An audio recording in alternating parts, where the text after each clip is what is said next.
All right, welcome to the TreeFrog Show, and we got a very special guest with us.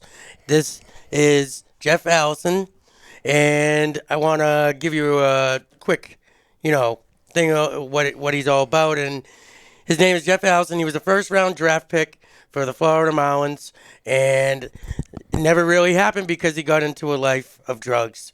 And like me, he's in recovery. He's a recovering addict. He speaks all around the country. He talks to kids. And I think the word definitely needs to be spread, whether it's big radio shows or little people like us. It needs to be spread. And, it starts in the local towns. You know what I mean? Absolutely. So here's Jeff Allison. Say what's up. And What's going on, guys? yeah. Thanks, And thanks for having me. no problem. Pleasure, Thanks for man. coming in. Like I said, we're Absolutely. little people. No, And come on. yeah, We're all yeah. the same. All right, you know what? We're big. We're worldwide, kid. Huge. Yes. So I want to ask you, like we were talking about before we came on, I want to know now. Let's get a brief description of you so the viewers can know who you are, for one. But two, like I asked you, I want to know the maybe hours or whatever it was leading up to that signing bonus, like that Sure. $1.85 million signing bonus. I remember that day being at school and we had finals, and it was about 11 o'clock when I finished finals, and the draft was at 1 o'clock, and I did what I typically would do. When getting out of school, I went down the street, got a sandwich, got a roast beef sandwich, and long story short, I went home and got ready for the draft. And at that time, the draft was on the internet. It was on the computer. It wasn't in New York or anything like that Yeah. on TV live for the first rounders and supplemental picks. But I kind of knew at that time I was going to be picked quickly. Yeah. At that time, I thought I had a pretty good relationship with the Pittsburgh Pirates, and they had the eighth pick of the draft. And so when the draft started, I was excited. Everyone was there for me, my friends, family, coaches, a few news stations and whatnot. They were all there for me, and the draft started, and I went. I knew the number one pick was going to be Delman Young, and he was my right fielder on Team USA, so I was happy for him. And as the draft went on, picks 5, 6, 7 came up, and I knew I was getting ready for 8, and knew I was going to be a Pirate, and they picked Paul Maholm instead, who was a pretty solid, polished lefty coming out of college, Mississippi State, and then I waited for the 12th pick, which I thought I was going to go to the Mets, I believe. And then that didn't happen. They took Lastings Millage. And then the 14th pick, which was the Cleveland Indians, and they didn't pick me either. So now I'm thinking, okay, who am I going to get picked by at this point? Yeah. I get a phone call from the Marlins basically asking a very simple question. Are you signable? And I said, I've never heard that before. Before this, I met with the Pirates so many times, and I was convinced that's who was going to take me, and didn't happen. So here we are 8 picks later at 16 with the Marlins, and my father gets a phone call as my internet goes down, and I was never able to hear my name called, which is kind of unfortunate because that's all you want to hear. Yeah. You always kind of dream of that, I guess, if you know you're going to get drafted, Yeah. especially in the first round. But I didn't hear it. My father got the call, and he said, Marlins at 16, and that's kind of when it all happened right there. So it was an exciting moment and kind of an emotional moment, I guess, because everything came to fruition, and that's kind of how it all went down. Yeah. And now, when did it take place that was all happening? When did it take place that you started using drugs? Did you ever get to actually Well, play with them, or yeah. when did it? Oh, you did. So, like, Oh, when yeah. did it? When did the whole drug thing start happening? When did it start going on? I experimented in high school. Yeah. Before that, like any other kid, would party every other weekend, or they call this weekend warriors. That's what we Yeah, did. that's Typical saying, I guess. And but I did what everybody else did. I was part of a group of kids, a pretty cool group of kids. I thought, kids that I still see to this day that are not acquaintances, that are close friends of mine. Good people that I didn't mess around, with anything other than just like doing the simple party stuff, the drinking and stuff like that. And we never really got too carried away. We just like to have fun, until one time where I decided to hang out with some of the older kids and be a part of the older crowd and think, I'm going to fit in if I do this. Yeah. And, one day I just happened to see a plate of powder being passed around, and I was, wondering what that was. And I believe I was about 16 at the time, 15 or 16, and, I saw what they were doing. I wondered what it was, and, it ended up being OxyContin, and I said, I'll try it, why not? And so I did, and, in the end, it kind of stuck with me. I never really did it after that. And that was just my first taste of it, so to speak, and, I really never forgot that. And then when I signed, eventually 2 years later, basically what had happened was I got my first check, and it was a pretty large one, and, I remember that feeling, and I pitched about 9 or 10 innings with the Marlins in rookie ball, and when that was over, they kind of shut me down in August. I signed in June 2003. They shut me down in August because I already threw a whole season with my high school team, so my shoulder was I was pretty tired. I couldn't really throw much more, and I was the type of kid that threw anywhere from 94 to 100, and on any given pitch and any given day. So it was my arm was killing me. I was hanging, and they shut me down, and I went home in September. Got a phone call from a teammate of mine saying that, hey, so-and-so passed away. And this particular person, kid that passed away, was a pretty decent friend of mine at the time, a kid that I spent every day with, who roomed with me while in the hotel there in Jupiter, Florida. And he went home to Arizona, and he was at a party and had a beer in hand, decided to leave it on the table while he went to get up and go to the bathroom. Someone put some sort of form of opiates, some sort of pill in his drink, and he drank it and actually nodded out, fell asleep, never woke up again. And that kind of threw me for a loop. That was, I don't know if it was an indicator or whatever it was, but for me, a light bulb went off. I needed to, mask those feelings by doing something, by using a substance. And that's kind of how it all started right there. And, 2003 going into 2004, and I had a lot of money to do whatever I needed to do, and I always made sure I helped my buddies out, and not with drugs or anything like that, but if they needed something, a pair of sneakers, whatever, they needed to fill their gas tanks up, I'd help them out. And I'm sitting here driving around a $70,000 vehicle, and every single person where I'm from knows exactly who's driving that vehicle, because not many people had those at that time in that color with those wheels with that stereo system and TVs in the car nonetheless. So, I was always a target in my own town. So that's where I started to, shift direction, so to speak. And I started going outside of where I was from to eventually get what I needed to get. And that's when it wasn't an experiment anymore. It was an addiction. But I didn't understand addiction at all. I didn't understand the physicality, the emotional side, the mental side, the spiritual side. I didn't understand any of it. And, that's where I remember looking at one of these pills, and, I ended up, doing like 40 milligrams the first time and being knocked in my butt. And, and then I went to 80 and then 160, and I was doing 2 or 3 a day. And I'm wondering, okay, because I haven't stopped yet.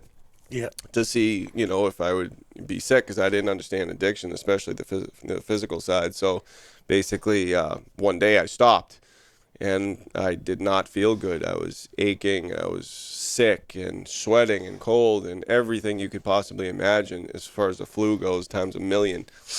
And that's when I kind of realized I have a problem. So I kept using and trying to hide it from people, and thinking that, no one would realize what I was doing, but they knew what I was doing. And I was, 18 years old, and I went from, this to this in the matter of, 2 months, 3 months time. And that's all it takes. It was pretty rough. I mean, looking back on it, it was pretty rough. It was, kind of sad that that's the direction I, took myself in. But you know what? It happened, and it was a conscious decision made by me and no one else. So yeah, and my family are big enablers. Like when I was into doing the drugs I was doing, like you, my family, obviously your mother's gonna love you unconditionally. You know Absolutely, what I mean? And to see their baby doing what they're doing, my mother just enabled me like crazy. Right. And at the time, she didn't know. Like, absolutely. none of us know that. Absolutely. And I took advantage of that sometimes. But how did your family deal with what was going on with you. Like like Well, I said, my mom was, enabling me and all that sure. stuff. Now, was your family, hesitant, or when they started to actually find out that you were using, how did they, deal with the situation? Well, it was tricky, really, because you're not only dealing with the person who has an addiction, you're dealing with someone who just started their career in Major League Baseball. So there's it's kind of a trick question, or it's just you want to make sure you keep it behind closed doors, Yeah. but that Major League organization who has a huge investment is going to find out. And I actually ended up going to treatment at Faulkner Hospital in Jamaica Plain for about a week. A terrible experience because I really didn't understand what treatment was like. I did not want to be there. Yeah. And, basically, I ended up getting out. And when I got out, I did what I needed to do for the most part. It took me about a month and a half until I started using again, because it's just what I became used to. It's how I, masked all my emotions. It was, liquid courage. It was something Hmm. that made me feel euphoric.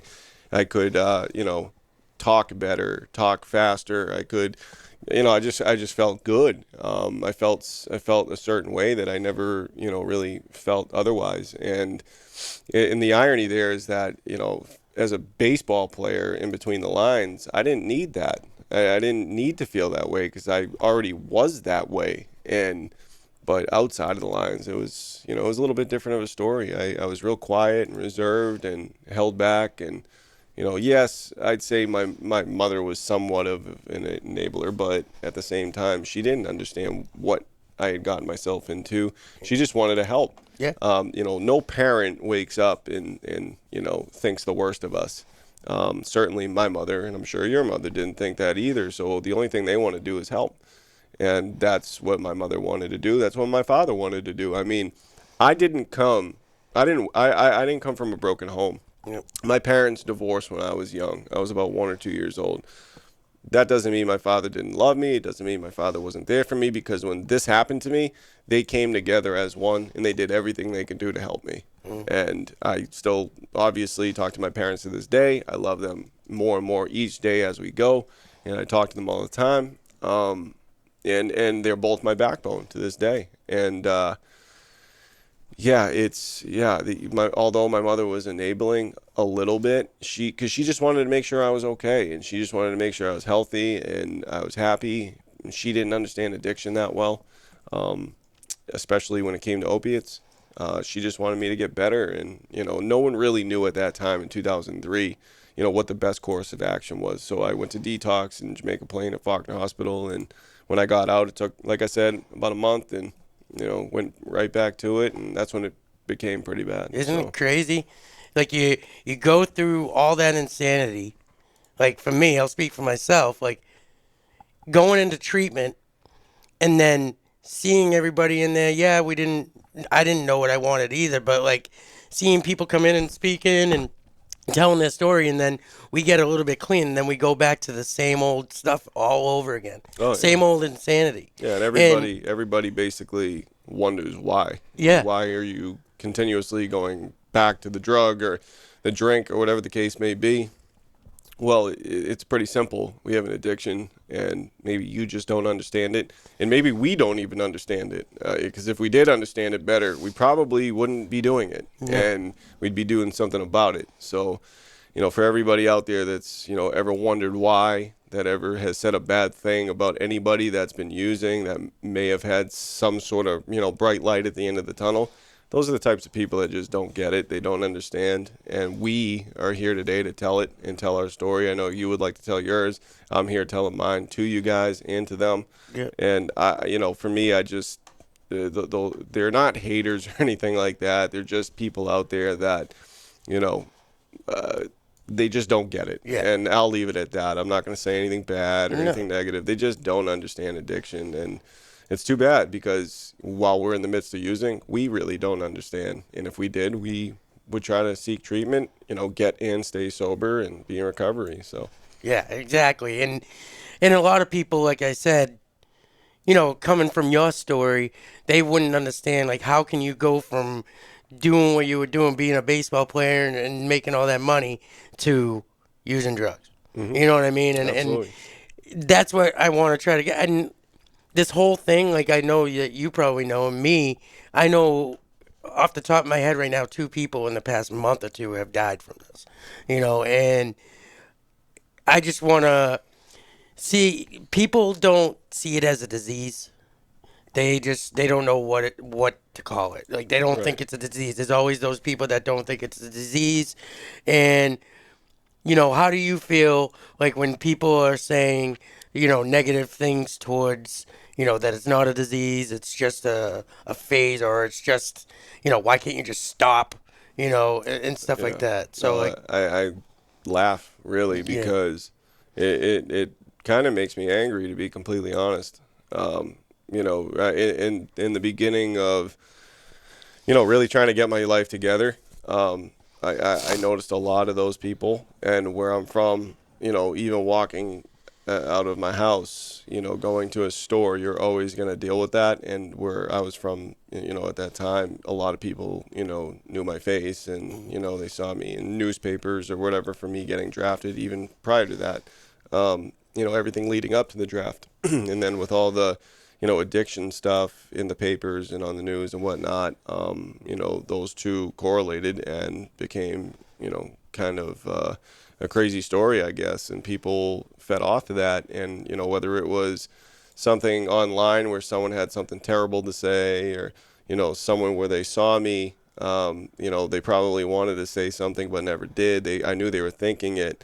For those people, just like to spin off of what I said earlier, I don't really have much to say to them because they don't understand. I'm still here today telling my story, trying to help, the next person, in line that wants help, or someone that doesn't want help that needs to hear a story that, maybe something will click to them.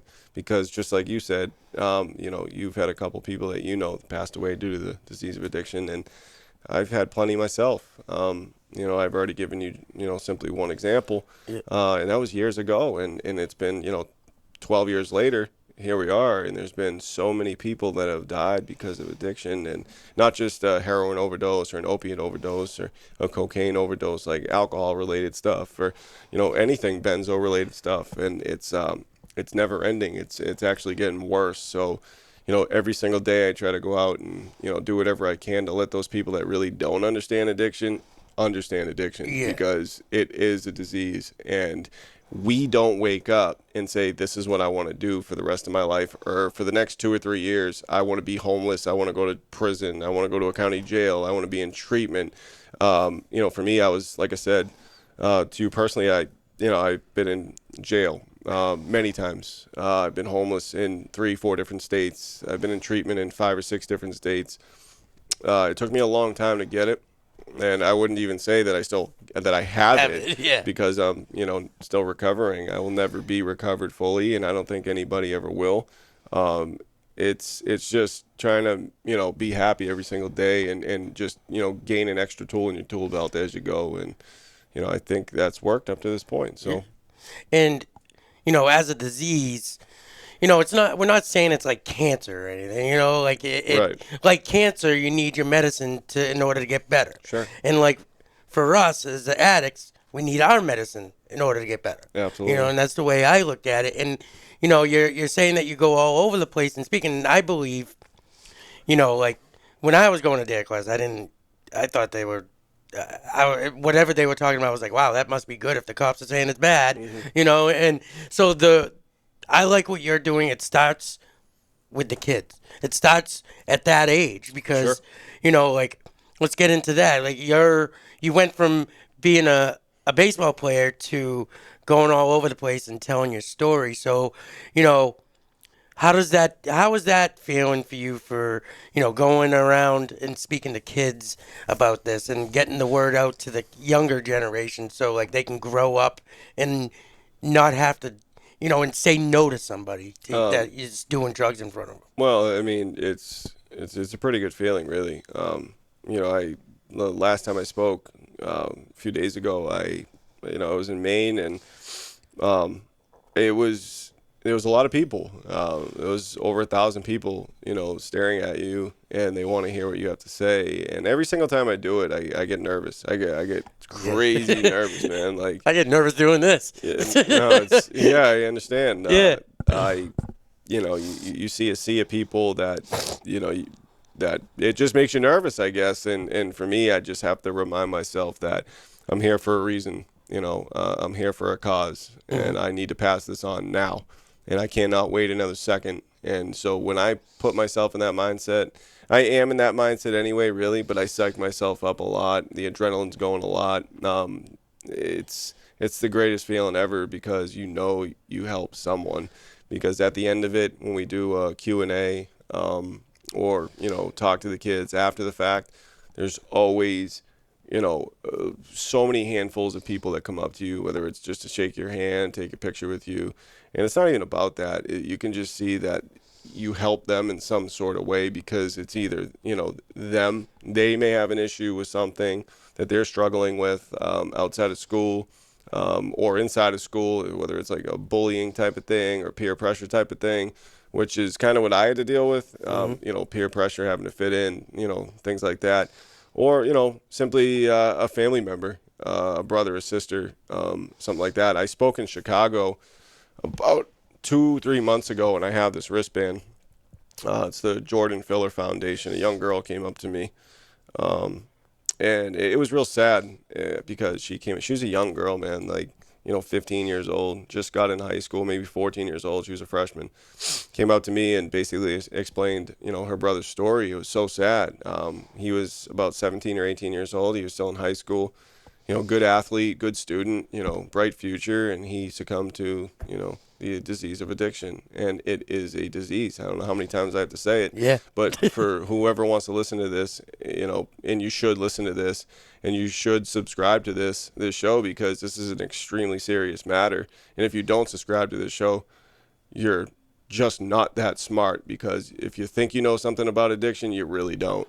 All right. And in this case, with this story, I've been to so many schools where this has happened, but this story, this young girl, this thing hit me harder than anything, because I still wear this wristband to this day because of how much that affected me. And I know, and I hope this happened. I hope I was able to affect her in some sort of way, just to give her some experience, strength, and hope. Because if I did, then I did exactly what I set out to do, going to Chicago that weekend or that week, because I didn't think this was going to happen. I did not think a young girl like that would affect my life like she did, and vice versa, because all you're trying to do is just tell your story and explain to them, this is my experience in life. If it can help you, stay on your straight path without taking any U-turns or hitting those road bumps or whatever the case may be, that's the idea, that's the objective. But, it was an empowering story, to tell me, and it stuck with me. And I hope that young girl's doing great to this day, and I hope her family's doing great to this day. And that was just one case. Everywhere I go, and I've been to a lot of places up until this point. It's there's always something, and where someone has an addiction or a family member has an addiction or someone passed away. So that's just the one story that really sticks to me in my mind. And yeah, it was tough. Yeah. It was tough. It was pretty tough. So Now, I want to get to like your final stages. What was your last, I guess you could say, straw? bottom? Yeah, like your last bottom, where you're like, even maybe you didn't even, you're probably, maybe it was the powers to be that got you the help. What was that final moment in your It's addiction? easy, very easy. I was in. I made a geographical change from Massachusetts to North Carolina, because in 2005 I played. My first full season in 2005, I played in Greensboro, North Carolina. So when the season was done, I came back up here, and when I came back up here, I started using again right away. I stayed sober. I kind of white-knuckled it throughout the course of that 2005 season, and I had a great year. But when I got home, because of me white-knuckling everything, I started using again. I wasn't prepared to come back home in this area where all the people, places, and things were still intact and, maintain life on life's terms. I could not do it.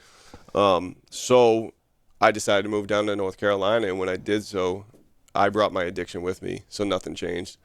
And it just was the same story, same song and dance. Actually, as a matter of fact, it got worse and worse because, left to my own devices, I got that much worse because I had no one there with me. The only person down there with me was my mother, and she loved me more than anything, and I could not show her my drug use. She had seen enough of it. I could not put it in her face anymore.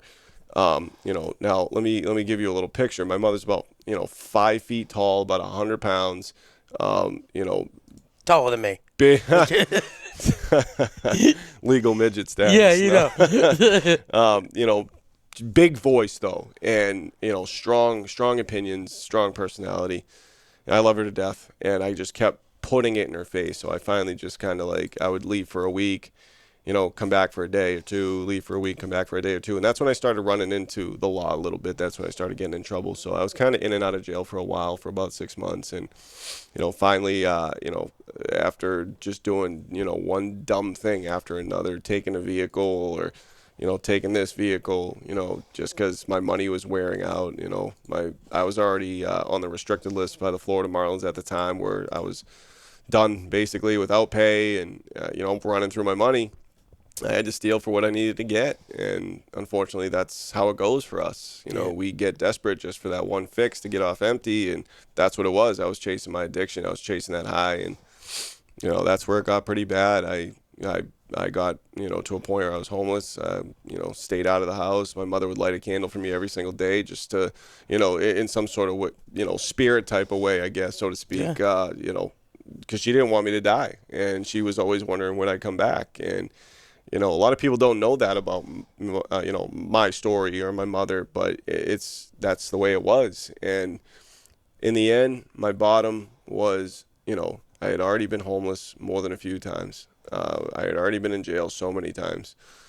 I had already been in treatment so many times. Nothing had worked, and I had no money. I had no vehicles. The only thing I had left was my family, and they had enough of me. Because I had just dragged them through the mud. And I remember it being about 4:30, 5 o'clock in the morning, and I was in Greensboro. Actually, I was in High Point, North Carolina, about 35 miles away. And in the end, it was raining out. I was freezing. I had shorts and a T-shirt on, and I was just kind of sitting there outside against a tree stump. Exactly what it was. And I picture everything now, because I'll never forget that day, because it was the day everything changed. And at that time, I had a warrant out for my arrest because I didn't go to a court date, which, I had charges for and whatnot. My mother went for me, and that just tells you the type of person she is and was. Sounds and like always my will mom. be.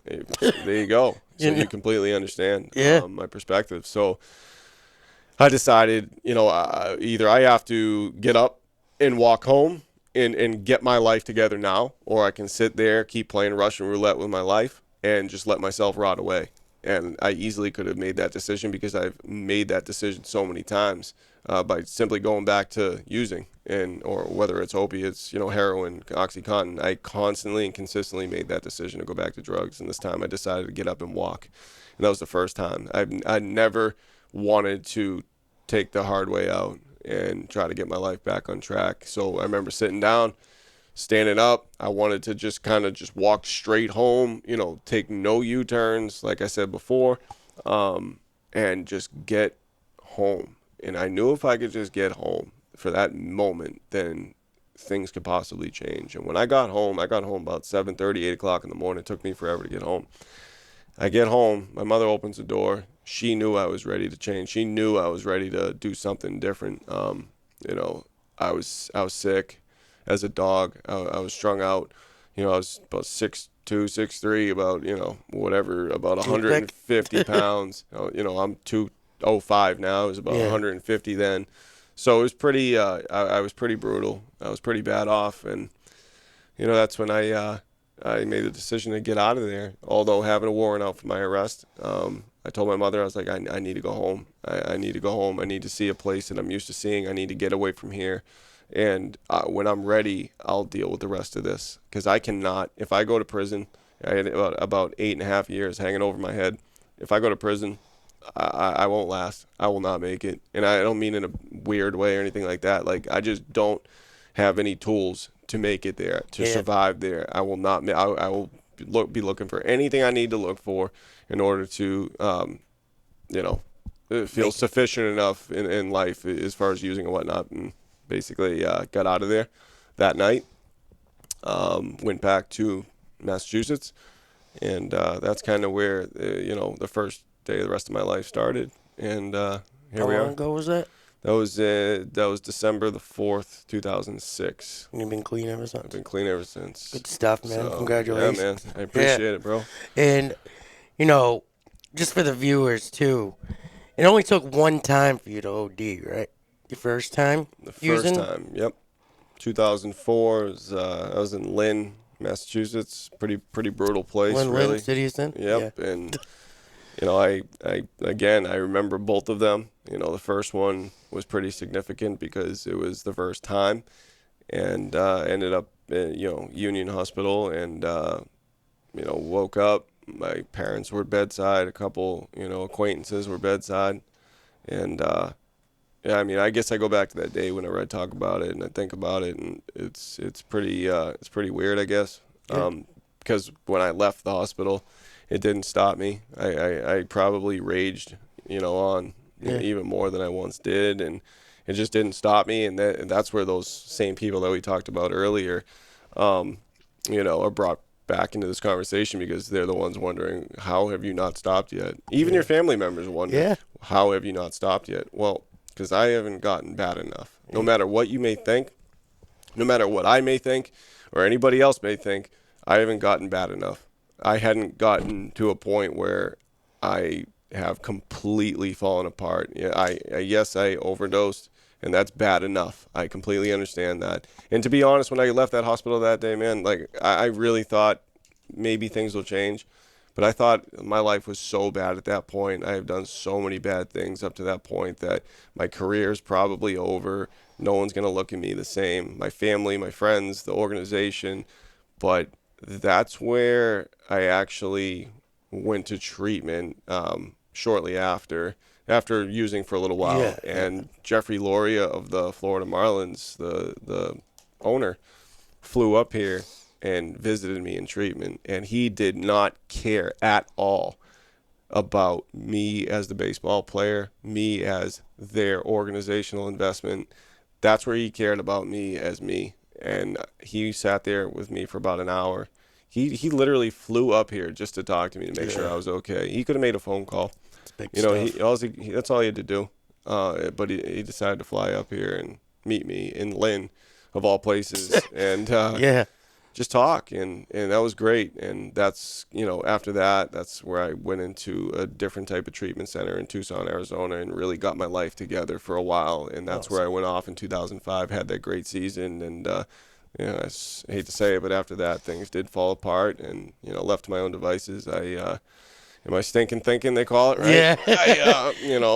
I kept going, and until I was ready to stop. So. And everything we went through, though, has brought us to this point where we are today. So it's kind of hard to feel bad about it all. You know what I mean? It's like a catch-22. It really is, because one hand, you're like, Dixon sucks. On the other hand, you're like, man, if I didn't go through what I went through, I wouldn't. Who knows where I'd be? And I always say, I was on a radio show recently, and actually someone asked me, am I bitter? Because of the things that I've done. Am I bitter now because I am not in Major League Baseball anymore? And no, I'm not at all bitter. Matter of fact, I'm the complete opposite. And because I would rather be who I am today without all of that status or whatever, fame, money, fortune, whatever you want to call it, and be who I am today than be what I could have been with it. And I probably would have been a horrible person. Yeah. So, that's the way I look at it, too. Sometimes. I mean, I'll take who I am today over anything I might have been before this. So. And that's huge. Absolutely. Huge. So that's the thing. Is like here. The kids and people need to hear that. Because a lot of people would be bitter, and it's good to hear that you're not. No, and it gives people inspiration that are going through things to just, get to help, and it doesn't matter. Absolutely. So do you have any, do you want to let the people know, like, your website or your Twitter tweet? Yeah, no. My Twitter handle is @Jeff Allison 09. If you like to take a look, Follow me, Yeah. not follow me, whatever. It's okay. That's whatever how you I got a do. hold of you. And my website is jeffallison.org. If you want to take a look at that for any, booking for speaking engagements or assemblies, or speaking at jeffallison.org. Yeah. So, So before we head out, just let people, maybe some words of encouragement to some people that are going through things or know somebody that's going through something or whatever, and just let them know what you're doing right now to get the word out.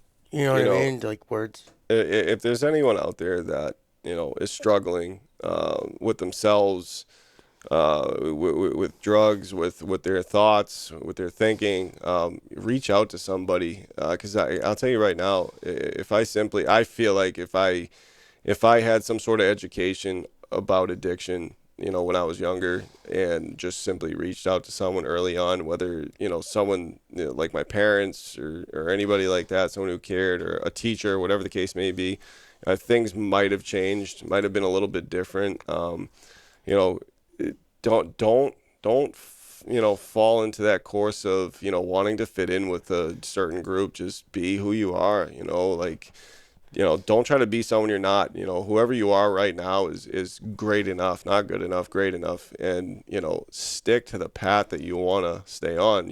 Pick a goal, stick with that, stay on the straight and narrow.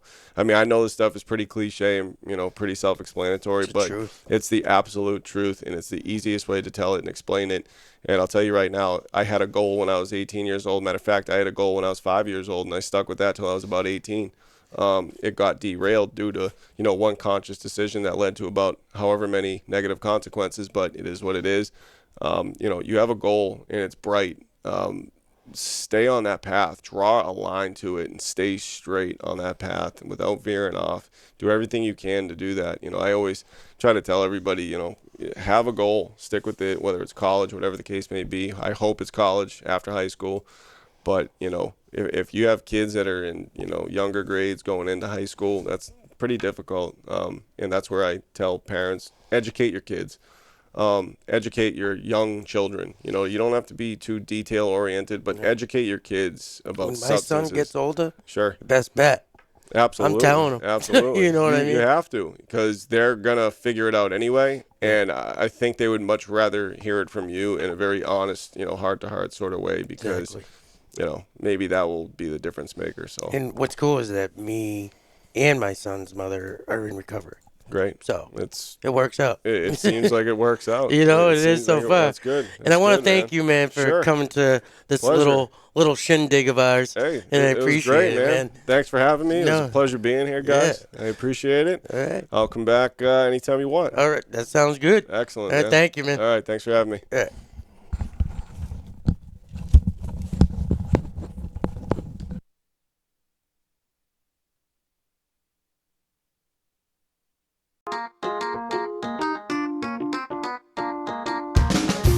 Welcome to the TreeFrog, and for today, the Poopy Face Show. That's right. Poopy face coming at you. Poopy Face coming at you live, y'all. How you doing, Trey? I'm good.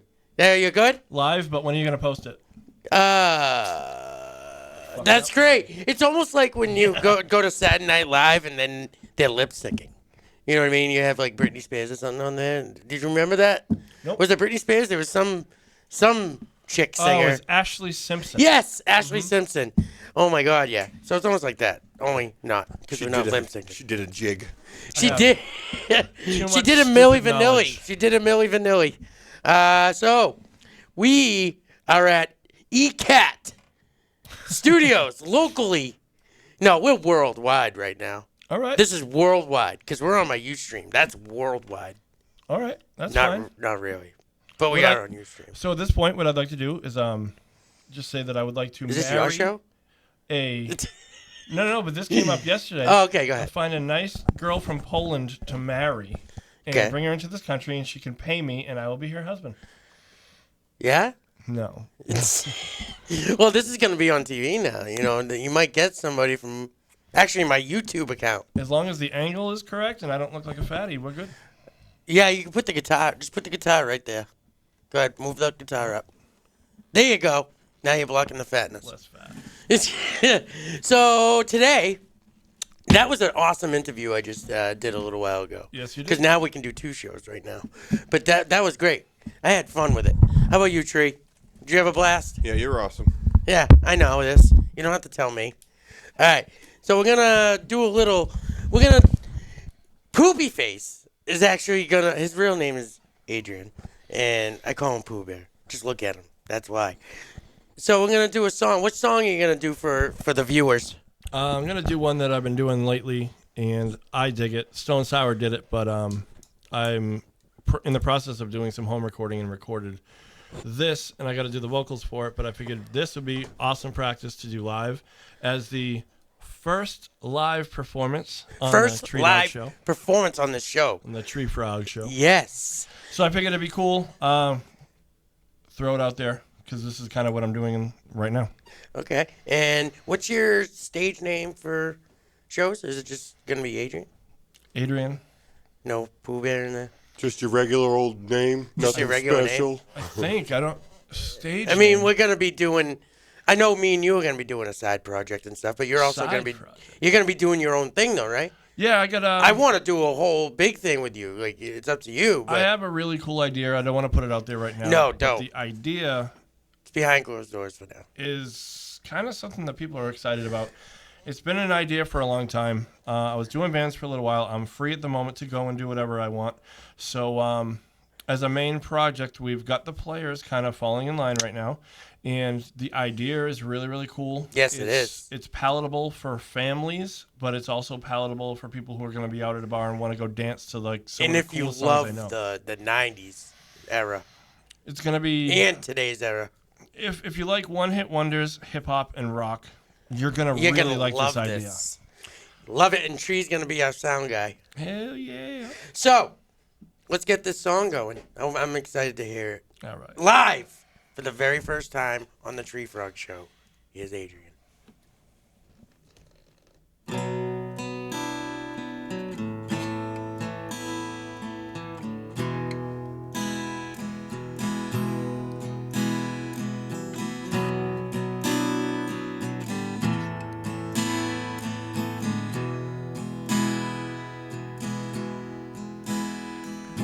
World is on fire, no one can save me but you. Strange what desire can make foolish people do. I've never seen that I need somebody like you. I've never felt that I need somebody like you. No, I don't wanna fall in love. No, I don't wanna fall in love with you.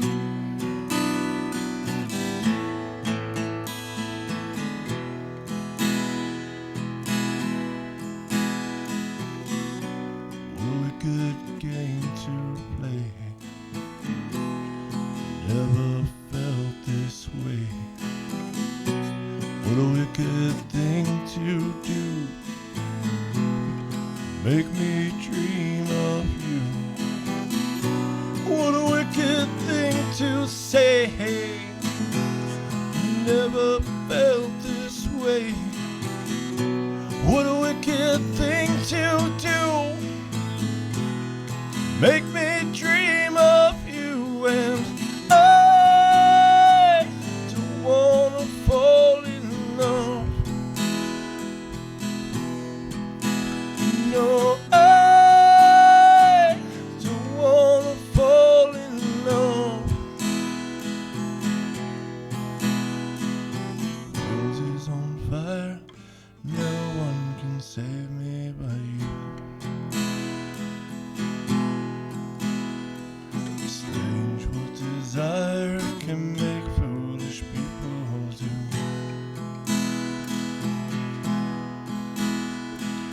I've never seen that I need somebody like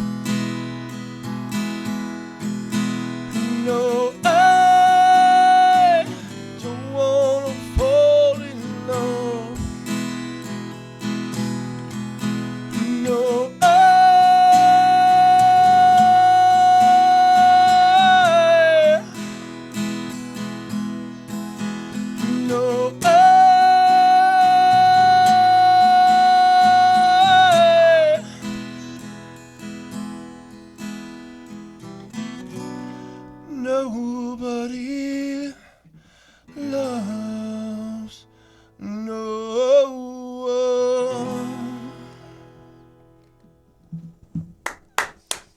Yeah. Yeah. Ow. Ow. Wee. I want to have your baby. Oh, and that baby wants to have your babies. I don't know if it's that, but that was awesome. Thank you, and I've come up with a second song.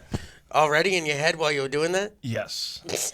And That's awesome. but here's That's the thing. being a musician. Here's what I want to do. Can we get a close up of his face No. when I play this? Oh, God. All right? No. Not my fat face. Absolutely. Are you serious Can I right just now, do guys? this? Can I just do this? Whatever. I just want his reaction. Oh, God. Are we doing it now? It's an original. We doing it now? Right now. It's an original by you? Mm-hmm. You might know the other people that were involved with this. Was I? Close up, please. Close up, he says. How's that? That close enough? I want you to look directly into the camera and don't fake it. Okay. Okay. Let me get my smile. Like every girl you've ever been with. Don't fake it. You mean the other way around.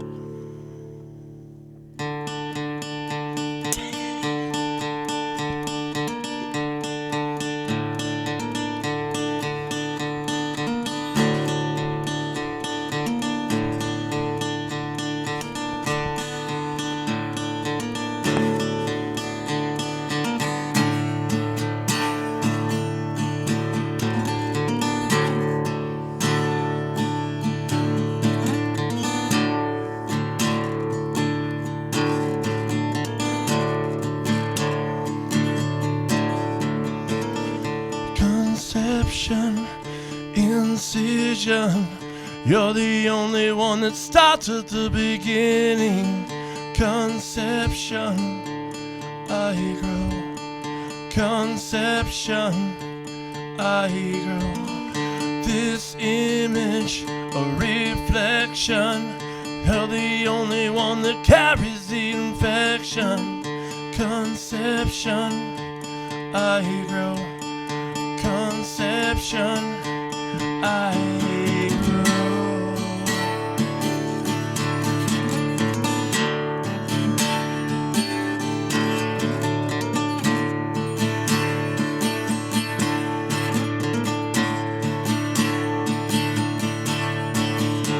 And you're the only one who needed more from you. And I'm the only one who needed more from you. And you're the only one who needed more from me. But I'm the only one who needed more.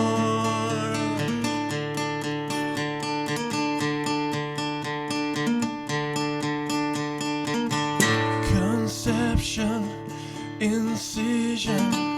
You're the only one that starts at the beginning. Conception, I grow. Conception, I grow. This image, a reflection. You're the only one that carries the infection. Conception, I grow.